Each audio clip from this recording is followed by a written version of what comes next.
지난해 4.7 서울시장 보궐선거 당시에 제가 오세훈 캠프의 대변인이었습니다. 그때 당시에 썼던 판넬을 그대로 가져왔습니다. 작년에 썼던 그림입니다. 지난해 4.7 서울시장 보궐선거는 더불어민주당 소속 박원순 서울시장의 권력형 성사건으로 인해 치러졌습니다. 대단히 부끄러운 사건이었고 부끄러운 선거였습니다. 그런데 더불어민주당 고민정, 남인순, 진선미 의원은 피해자를 피해 호소인이라고 부르자며 2차 가해에 나섰습니다. 고민정, 남인순, 진선미 의원은 4.7 서울시장 보궐선거 캠프에 요직을 맡기도 했습니다. 피해자가 직접 기자회견을 열고 자신을 피해 호소인이라고 명명한 의원들을 따끔하게 혼내달라고 눈물을 쏟고 나서야 캠프에서 하차했습니다. 더불어민주당 참패 원인은 이 같은 몰상식이었습니다.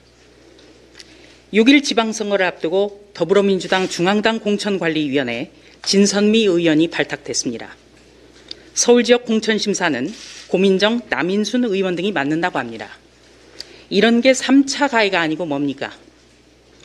박지원 더불어민주당 비상대책위원장은 성비위, 권력형 성범죄에 대해선 무관용 원칙을 도입하겠다고 공언한 바 있습니다. 그러나 실제로는 성범죄를 무조건 관용하겠다는 것입니다. 피해자는 해당 의원들에게 당 차원에서 징계해달라고 요구했지만 이 역시 진전이 전혀 없습니다.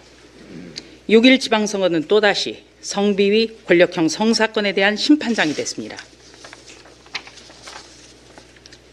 대한민국 국적이 없는 사람은 국가안보와 국가기밀 분야의 공무원 임용에 제한을 받습니다. 국가공무원법 제26조의 내용입니다. 그런데 지난 2017년부터 김정숙 여사의 의전을 담당하는 청와대 제2부속실에서 근무하고 있는 단골 디자이너의 딸 A씨는 대한민국 국적이 없습니다. 청와대는 국가안보, 국가기밀과 관련되지 않은 곳이 없습니다. 특히 청와대는 김정숙 여사의 옷값 논란, 옷값의 특수활동비 전용 의혹과 관련해 공개를 요구한 법원의 판결에 불복하면서 김 여사의 옷값도 국가기밀이란 취지로 주장해왔습니다. 그렇다면 더더욱 대한민국 국적이 없는 사람에게 국가기밀을 다루도록 한 것이 되고 국가공무원법을 위반했다는 논리가 됩니다. 이 역시 앞뒤가 전혀 맞지 않습니다. 김정숙 여사의 옷값 논란은 모두 청와대가 만들고 청와대가 키운 것입니다. 탁현민 대통령 의전 비서관이 사비로 카드로 결제했다고 논란에 불을 지폈고 이에 현금으로 받았다는 한복 장인의 반박이 나왔습니다. 현금으로 결제했고 영수증을 발행했다는 취지로 청와대가 말을 바꾸자 영수증 발행한 일이 없다는 재반박이 나왔습니다.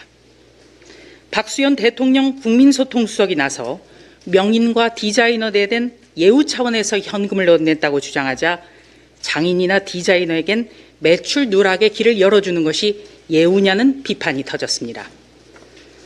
문재인 정부는 특수활동비를 문제 삼아 적폐청산을 외쳤고 전직 대통령과 전 정부 국정원장 3명을 감옥에 보냈습니다.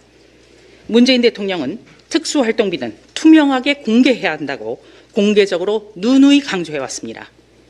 문 대통령이 그간의 말씀에 책임을 져주시기를 간곡히 요청합니다.